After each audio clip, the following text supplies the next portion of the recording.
श्री सीताराम जी सरकार की जय। श्री हनुमान जी महाराज की जय। श्री गौरी शंकर भगवान की जय। श्री अयोध्या धाम की जय। श्री सरयू महारानी जी की जय। सब संतन की जय, सब भक्तन की जय। जय जय श्री सीताराम।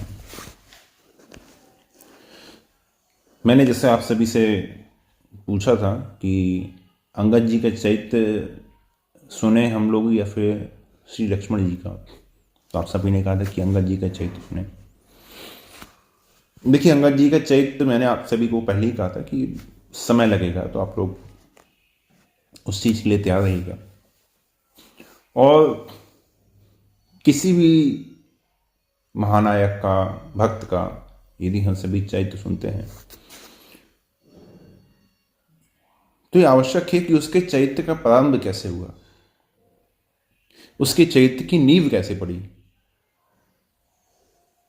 ना। नींव जितनी मजबूत होगी मकान उतना ही अच्छा होगा, उतनी ही मजबूती होगी। तो चरित्र को हम जितना गहराई से समझेंगे, जितना ध्यान से सुनेंगे, उतना ही हमारी अपनी भक्ति की नींव भी मजबूत होगी। हम सभी साधक हैं, साधना करते हैं,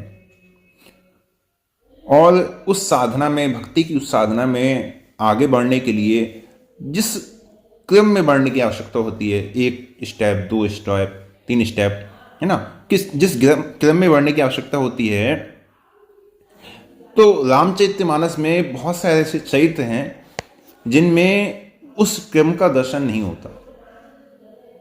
हाँ, कुछ पात्र ऐसे भी हैं, कुछ चरित्र ऐसे भी हैं जिनके चरित्र में कुछ गुण भी हैं, कुछ दोष भी हैं। दोनों ही पक्ष विद्यमान दिखाए गए हैं। और कागभूषुंडी जी का चरित्र उसमें से एक है ना, जिसमें एक साधना की दृष्टि से देखा जाए तो वहां पे कागभूषुंडी जी के चरित्र में निरंतर एक साधना पद्धति में उनकी विकास वो दिखाई देता है कि किस प्रकार से वो साधना पद्धति में अपनी आगे बढ़े। अंगद जी के चरित्र में भी शुरू में कुछ कमियां थी, और अंगद जी भी उन कमियों को दूर करते करते करते करते धीरे धीरे आगे बढ़े, है ना। कागभूषुंडी जी के चरित्र को देखा जाए तो उनकी जो साधना है ना, वो बहुत सामान्य स्थिति से प्रारंभ हुई है, जैसे हम लोगों की स्थिति है ना। जब प्रारंभ किया तो उनमें बहुत सारे दोष थे, और उन दोषों को दूर करते करते वो एक ऐसी स्थिति तक पहुंच गए कि कल्प के अंत में भी अब उनके गुणों का विनाश नहीं होता। और उनकी जो गणना है वो राम भक्ति के आचार्यों में की जाती है। तो जितने बड़े बड़े चरित्र कहे गए हैं, हनुमान जी महाराज का हो गया, जामवंत जी का हो गया, है ना, शंकर जी का चरित्र हो गया, लक्ष्मण जी का चरित्र हो गया, तो ये सब चरित्र तो इतने बड़े हैं कि इन चरित्र को जब सुनते हैं तो बड़ी प्रसन्नता होती है, बड़ा आनंद की अनुभूति होती है। लेकिन वहां से हमें अपनी समकक्षता नहीं दिखाई देती। हमें कोई ऐसा चरित्र चाहिए जिसको देख के हम आगे बढ़ सकें कि हाँ, वो अपनी साधना में कैसे आगे बढ़े, उन्होंने किस प्रकार से अपने साधन को समझा, उस साधन को आगे बढ़ाया। क्योंकि हमारे जीवन में तो इतनी ऊंचाई है नहीं। लेकिन अंगद जी का चरित्र ऐसा है जो हमारे चरित्र के समान है। कुछ गुण हैं, कुछ दोष हैं, लेकिन दोषों को दूर करते करते करते करते अंगद जी किस प्रकार से अपनी साधना में आगे बढ़े। गोस्वामी जी चरित्रों पर बड़ा बल लेते हैं, है ना। विनय पत्रिका में आप देखेंगे कि गोस्वामी जी जब भगवान की कृपा का वर्णन करते हैं तो बड़े बड़े पात्रों के नाम लेते हैं, है ना। बड़े बड़े पात्रों के अर्थात जो हमारे ही समकक्ष हैं। भगवान की जब उदारता का वर्णन करते हैं तो गोस्वामी जी कहते हैं कि ऐसे कौन प्रभु की रीति। अरे देवों में, देवों में, भगवान में, ईश्वर कोटि में ऐसा कौन है जिसकी ऐसी रीति है, जिसका ऐसा नियम है। विदध हेतु पुनीत परिहरि पावनन पर पीति। विदध हेतु, अपने विरध के लिए, अपने संकल्प के लिए, अपने वचन के मान के लिए परिहरि पावन, जो पवित्रों को तो छोड़ देते हैं, अरे तू पवित्र है जा, और पावन पर प्रीति, जो अपवित्र हैं, जो पापी हैं, उनसे प्रेम करते हैं, ऐसे हैं प्रभु। गई मारन पूतना कुछ कालकूट लगाई, मातु की गति दई ताही कृपाल जाद बलाई। जब कृष्ण जी का अवतार हुआ है ना ईश्वर कोटि से, तो पूतना विष लगा के गई, उनको विष मिला, दूध पिलाने के लिए गई, तो उसकी इच्छा क्या थी, उनका वध करने की, है ना, मारने की इच्छा थी, लेकिन गति क्या प्रदान करी, माता की गति प्रदान करी। और अंत में तो गोस्वामी जी अपना नाम भी जोड़ते हैं कि कौन तिनकी कहे जिनके सुकृत अरु अगदोष, प्रकट पातक रूप तुलसी शरण राखियो सो। कि जिन जीवों के पाप हैं, पुण्य हैं, दोष हैं, वो तो दोनों हैं, उनकी तो बात ही छोड़ दीजिए आप। प्रकट पातक रूप तुलसी, जो तुलसीदास जी हैं, वो कह रहे हैं कि मैं तो प्रत्यक्ष पाप का ही रूप हूं, लेकिन फिर भी राम जी ने मुझे अपनी शरण में कर रखा है। राम जी ने मुझे त्यागा नहीं है, मैं फिर भी उनकी शरण में हूं।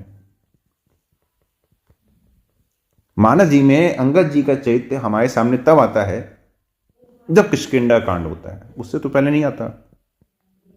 जब राम जी बाली के ऊपर बाण चलाते हैं, बाली गिर जाता है ना, राम जी आके बाली के सामने खड़े होते हैं, बाली को भगवान कुछ उलाहना भी देते हैं, कुछ प्रश्न भी करते हैं, और बाली भी भगवान की बातों का, भगवान के प्रश्नों का बड़े ही कठोर रूप से उत्तर देता है ना, बड़े ही कठोर शब्दों से देता है।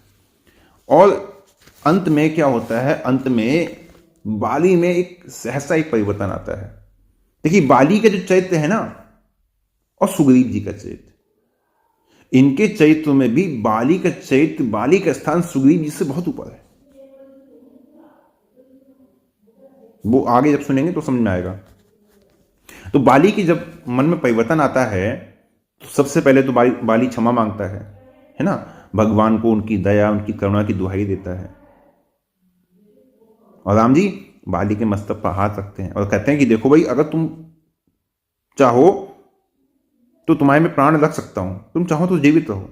लेकिन बाली कहता है नहीं प्रभु, इस समय तो शरीर को त्यागने में ही धन्यता है। क्यों? क्योंकि प्रभु एक रूप में तो मैं आपके धाम में रहूंगा, मुक्ति का आनंद लूंगा, आपके धाम में जाऊंगा, और मैं एक रूप में, है ना, मैं दूसरे रूप में आपकी सेवा का सुख लूंगा। दूसरे रूप में अर्थात अंगद जी के रूप में मैं आपकी सेवा का सुख लूंगा। बाली ने अपने जीवन के अंतिम क्षणों में ज्ञान और भक्ति दोनों का सुख प्राप्त किया। क्यों? क्योंकि ज्ञान की जो चरम स्थिति है वो मुक्ति है, और भक्ति की जो चरम स्थिति है वो है भगवान की सेवा। तो बाली को भक्ति और ज्ञान दोनों का चरम लक्ष्य प्राप्त हुआ। जब अंतिम समय आता है तो बाली अंगद जी को बुलाता है, उन्हें राम जी के हाथ में सौंपता है, और राम जी से कहता है प्रभु आप अंगद का हाथ पकड़ लीजिए, इसे अपने चरणों में स्थान दीजिए, है ना, इसे अपनी सेवा का सौभाग्य दीजिए। यह तनय मम सम विनय बल कल्याण प्रद प्रभु लीजिए, गही बाह सुर नर नाह आपन दास अंगद कीजिए। अंगद जी को अपना दास क्यों बनाया है, ये मैं पहले आप सभी को सत्संग में बता चुका हूं। तो राम जी ने अंगद जी को स्वीकार कर लिया, है ना। मानस जी में अंगद जी का चरित्र यहां से प्रारंभ होता है। सबसे पहले प्रारंभ कैसे हुआ? बाली के ऊपर पहले राम जी का प्रहार करना, फिर बाली के ऊपर प्रसन्न होना, फिर बाली का अंगद जी को समर्पण करना। ठीक है, अब ये क्या हो गया? एक भक्ति की स्थिति हो गई।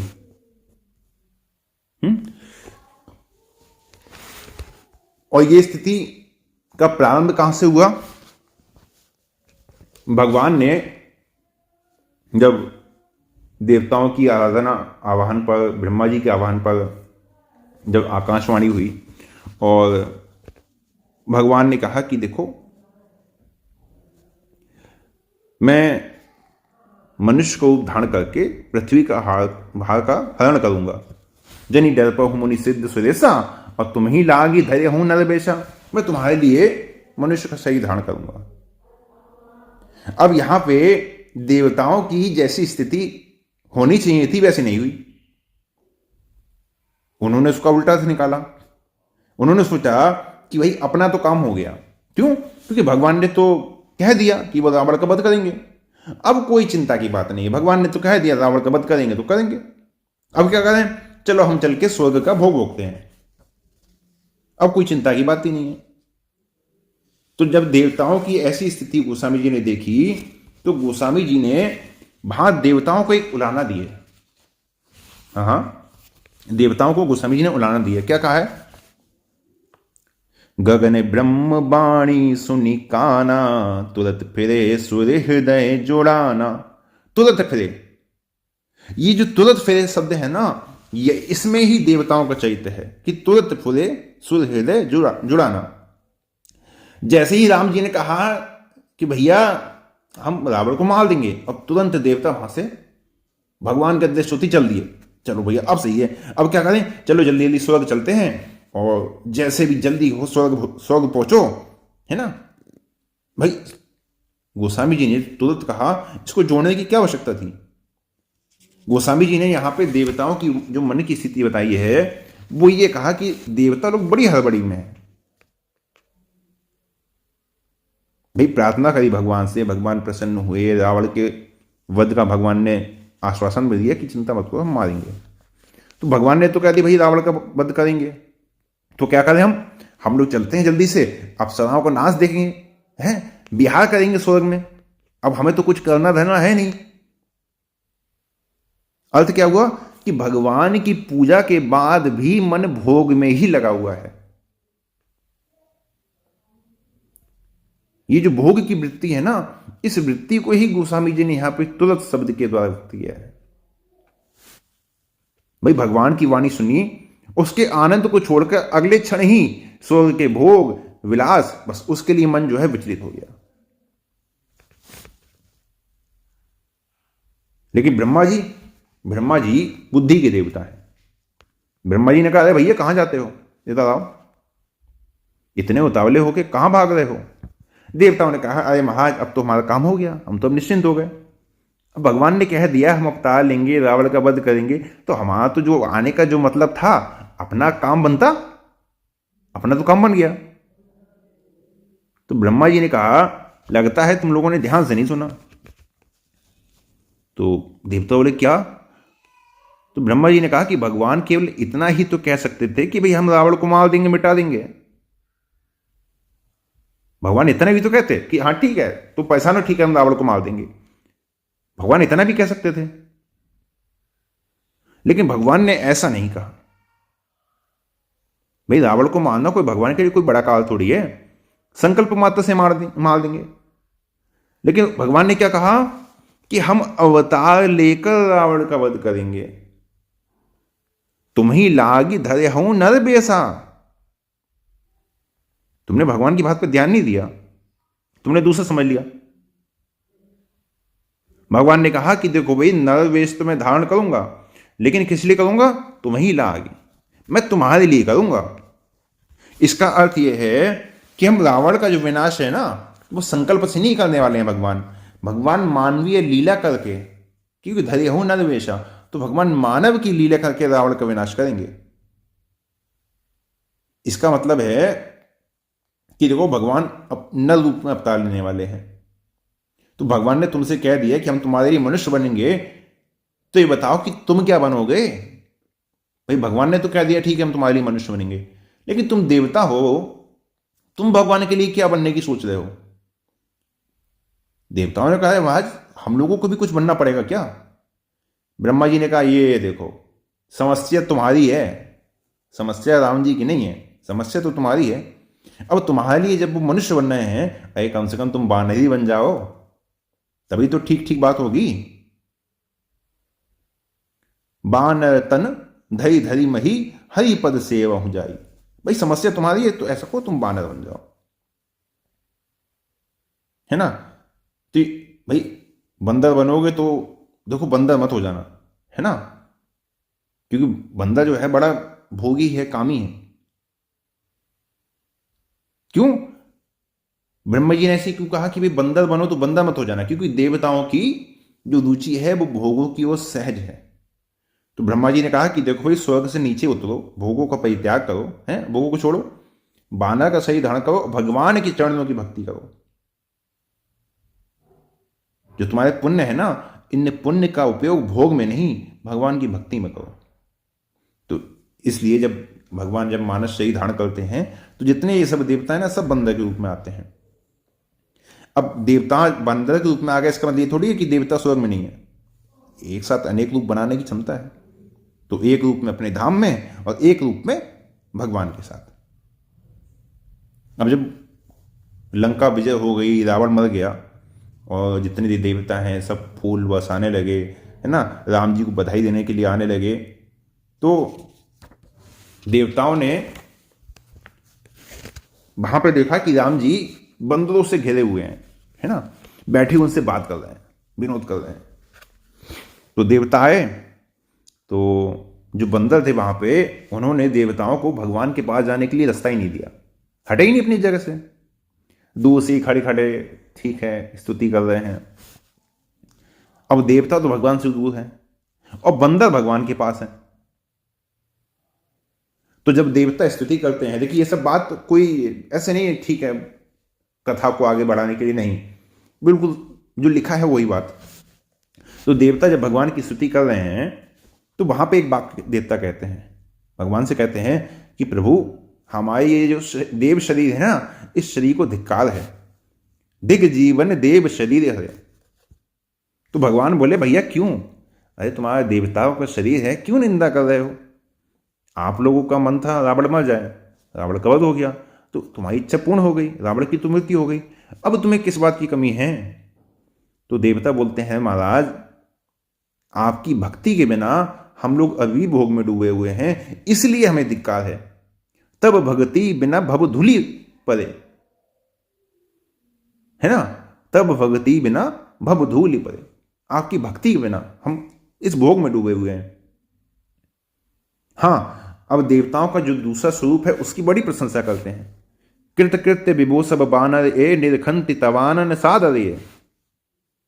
भाई एक स्वरूप में देवता स्वयं है, एक अपने जो दूसरा स्वरूप है उसकी प्रशंसा कर रहे हैं। क्यों? क्योंकि जो भोगी है ना वो भगवान तक पहुंचकर भी उनसे दूर है, क्योंकि देवता दूर खड़े हैं, भोगी है ना, और जो भगवान की सेवा में संलग्न है वानर थे वो भगवान के निकट थे, और निकट भी नहीं, भगवान के अत्यधिक निकट।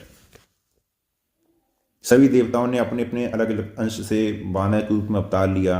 हनुमान जी के विषय में तो आप सभी जानते ही हैं, शंकर जी के अवतार हैं। शंकर जी ने स्वयं निर्णय किया भैया अब जो है भगवान की सेवा, भगवान का सानिध्य का बढ़िया अवसर है, हम जाएंगे।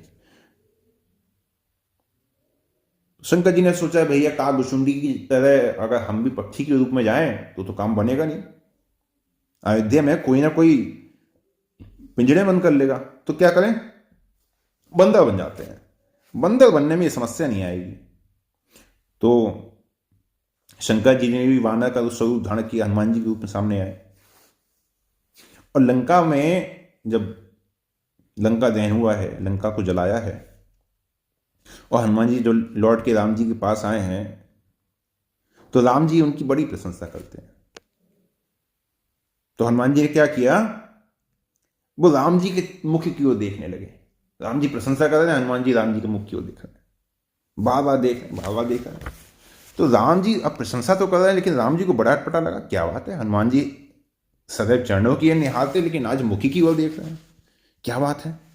सुनी प्रभु विचन बिलोह के मुख, गात हर्षि हर हनुमंत। तो राम जी हंस के बोले अरे हनुमान भाई तुम्हारी दृष्टि तो मेरे चरणों में रहती है, लेकिन आज तुम उसे छोड़कर मेरे मुख को बड़े ध्यान से देख रहे हो, क्यों, क्या बात है? तो हनुमान जी ने कहा कि प्रभु आप प्रशंसा तो मुख से कर रहे हैं, इसलिए मैं मुख को देख रहा हूं। तो राम जी ने कहा कैसी प्रशंसा? तो हनुमान जी महाराज बोले कि जैसी प्रशंसा नारद जी की हुई थी कहीं वैसी ही प्रशंसा मेरी भी तो नहीं हो रही है, इसलिए जरा देख तो लूं कि आपके मुख पर भाव क्या है। तो राम जी ने पूछा, फिर तो तुम्हें प्रशंसा से डर लगता होगा। हनुमान जी बोले, नहीं महाराज, डर एक अर्थ में तो है, दूसरे में नहीं है। आपने नारद जी की जो प्रशंसा की थी वो बड़े व्यंग में की थी और उनको अभिमान हो गया, तो आपने उन्हें बंदर बना दिया। लेकिन मैं तो पहले से बंदर हूं, इसलिए मुझे उस बात की कोई चिंता नहीं है। वो सुंदर थे तो अभिमान हो गया, इसलिए बंदर बन गए। अब बंदर जो पहले से है उसको आप क्या बंदर बनाओगे? भाई मैं तो इसी रूप में आपके सामने आ गया, क्योंकि नीचे गिरने का भय नहीं है, नीचे गिरने के भय से तो मैं मुक्त हो गया। इसीलिए शंकर जी अवतार लेके हनुमान जी के रूप में, ब्रह्मा जी जामवंत जी के रूप में, और देवराज इंद्र के अंश से बाली का जन्म होता है, और सुग्रीव का जन्म होता है सूर्य भगवान के अंश से।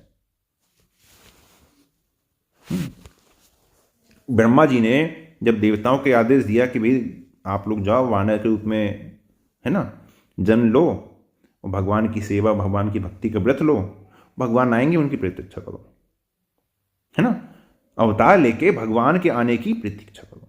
बिल्कुल स्पष्ट कह दिया, हरि मारग चित वही मति धीरा, भगवान के आने की प्रतीक्षा करो, है ना। क्यों? क्योंकि भगवान आएंगे और आके वो लंका पे चढ़ाई करेंगे, तो उनके पीछे चलते हुए युद्ध करना, और लंका में जब भगवान की विजय होगी तो उसमें तुमसे भगवान का सहयोग करना। अच्छा, हनुमान जी तो हमेशा ही बड़े ही विचित्र निकल रहे हैं हर पक्ष में। हनुमान जी ने रावण से, कुंभकर्ण से नहीं युद्ध किया, आए अपना जहां मन किया वहां बैठे हैं, राम राम चल रही है, कुछ नहीं। हनुमान जी की शक्ति सामर्थ्य तो सब लोग जानते ही हैं, है ना। हनुमान जी के जैसा बलवान कौन था? अब हनुमान जी के चरित्र को देखिए, वो अपने बल का उपयोग तब करते हैं जब राम जी मिल जाते हैं, और जब राम जी उन्हें कोई काम सौंपते हैं। अर्थ क्या है कि हनुमान जी भगवान की प्राप्ति के बाद भगवान के यंत्र के रूप में काम करते हैं। भगवान ने जैसी प्रेरणा करी, भगवान ने जैसा आदेश दिया, वैसा वैसा काम कर दिया।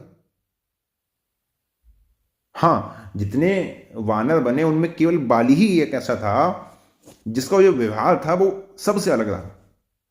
उसने भगवान के आने की तो प्रतीक्षा करी नहीं, पहले से ही लगा शक्ति प्रदर्शन करने, बड़े बड़े वीरों को हराया, है ना।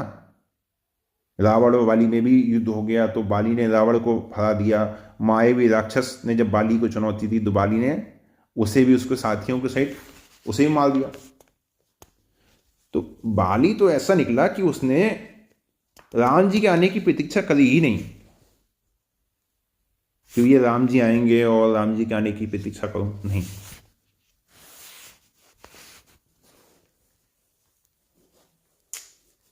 जीवन भर जो जीव है वो मोह में फंसा रहता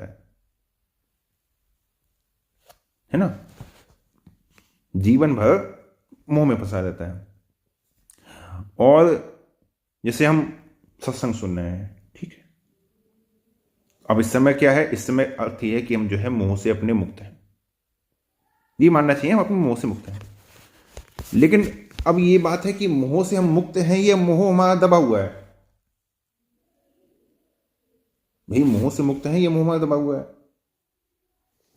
तो बात यह है कि मोह से मुक्त नहीं है, केवल मोह हमारा दब गया है कुछ समय के लिए। जैसे ही सत्संग खत्म हुआ, कथा भगवान की खत्म हुई, फिर वो हम पे सवार हो जाता है। बिनु सत्संग न हरि कथा, तेहि बिन मोह न भाग। ठीक है, क्या कहा कि बिनु सत्संग न हरि कथा, तेहि बिन मोह न भाग।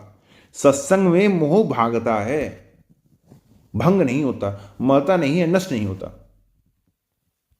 इसलिए मानस जी में बड़ा स्पष्ट दिया कि तबई होई सब संशय भंगा। अब यहां भंग हो रहा है, जब बहुकाल करई सत्संगा। अब यहां भंग हो रहा है, अभी तक भंग नहीं हुआ था, अभी तक भंग नहीं हुआ, भंग अब यहां हुआ है। तो हम लोग कहते हैं बाली के चरित्र। तो सब में एक बाली ही था जिसने राम जी के आने की प्रतीक्षा नहीं करी। बाली के चरित्र में सबसे बड़ी जो कमी है वो यही है। कि उसने राम जी के आने की, क्योंकि इंद्र का पुत्र है ना, तो इंद्र में जो है, इंद्र में तो सहज अभिमान है। इंद्र के चरित्र में आप देखेंगे तो जहां जहां इंद्र का चरित्र मिलता है वहां सहज अभिमान मिलता है। तो बाली में भी वही अभिमान की वृत्ति थी।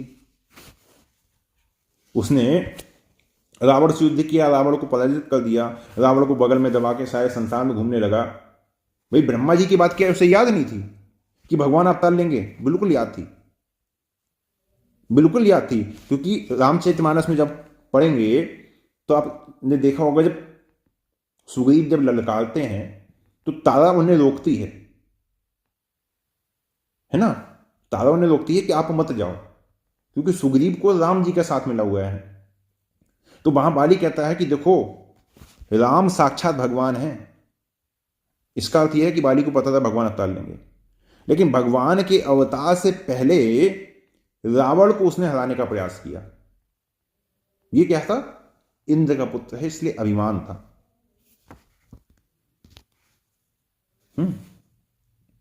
उसने सोचा कि भाई राम जी के साथ जाके रावण को हराऊंगा, उससे अच्छा है कि मैं स्वयं ही जाके रावण को हरा देता हूं, क्योंकि राम जी के साथ जाऊंगा तो कीर्ति राम जी की होगी, हमें तो कोई विजेता थोड़ी कहेगा, लेकिन मैं स्वयं जाऊंगा तो लोग मुझे विजेता कहेंगे। और दूसरी ओर जब राम जी हराते हैं तो राम जी युद्ध जब समाप्त होता है तो स्वयं की कीर्ति नहीं लेते हैं इसकी, तुम्हारे बल में रावण मारे हो, मैंने तुम्हारे बल से रावण को मारा है। तो इंद्र का जब अंश था, तो इंद्र के अंश के कारण ही बाली के जीवन में भी वो सारे दोष विद्यमान थे जो इंद्र के चरित्र में कहीं ना कहीं दिख जाते हैं। लेकिन फिर भी बाली ने उन सभी दोषों से स्वयं को मुक्त किया और ज्ञान और भक्ति का चरम फल पाया। ज्ञान के द्वारा मुक्ति और अंगद जी के समर्पण के माध्यम से भगवान की भक्ति का फल। क्योंकि भगवान जब बाली से कहते हैं कि देखो तुम जीवित रहो, सेवा करो, तो बाली कहता है नहीं महाराज, ये शरीर अभिमानी है, क्योंकि इस शरीर ने आपके आने की प्रतीक्षा नहीं करी। इस शरीर ने अपने अभिमान में जाके रावण को परास्त किया। ये अभिमानी शरीर है, मैं इस अभिमानी शरीर से आपकी सेवा नहीं करूंगा। ये देह तो मुझे त्यागनी है ही, हाँ ये मेरा पुत्र ही मेरा स्वरूप है, मेरे ही समान बलि है। यह तनय मम सम विनय बल, मेरे समान विनय, मेरे समान बल। विनय कैसी? मैं तो विनयशील था नहीं, लेकिन अब जो मुझे जो विनय आई है, मुझ में जो परिवर्तन आया है, वो परिवर्तन अब इसमें भी है। वरना अंगद जी नहीं जानते हैं कि राम जी ने उनके पिता को मार दिया। भले ही कितना भी सही, अंगद जी के मन में कुछ तो रहता, कुछ नहीं, लेश मात्र भी नहीं। जैसा समर्पण बाली ने अपनी मृत्यु के समय किया, वही समर्पण जीवन पर्यंत अंगद जी के चरित्र में दिखाई दिया है। बाली ने कहा ना कि मेरा पुत्र मेरे ही समान बलवान है, लेकिन अंतर क्या है? मम सम विनय बल, इसमें विनय है। मुझ में बल के साथ अभिमान था और इसमें बल के साथ विनय है। कल्याण प्रद प्रभु लीजिए। तो अंगद जी बाली के अंश से जन्म लेते हैं। तो बाली में अब जो छवि दिखाई दे रही है, जो गुण दिखाई दे रहे हैं, तो बाली तो उनसे बड़ी कठिनाई से बाली मुक्त हुआ, लेकिन अंगद जी भगवान की शरण में आने से पहले ही उन सब से मुक्त हो गए, जिसके लिए बाली को प्रयास करना पड़ा। अंगद जी उस दोष से पहले से ही मुक्त हो गए। तो ये जो चरित्र अब हम सुनेंगे, ये अभिमान से रहित पुण्य और सत्कर्म का चरित्र है। और बाली ने जो भगवान के चरणों में जो अपन समर्पण किया, ये उस समर्पण का चरित्र है। और समय को देखते हुए आज के लिए यहीं विश्राम देते हैं। जय जय श्री सीताराम।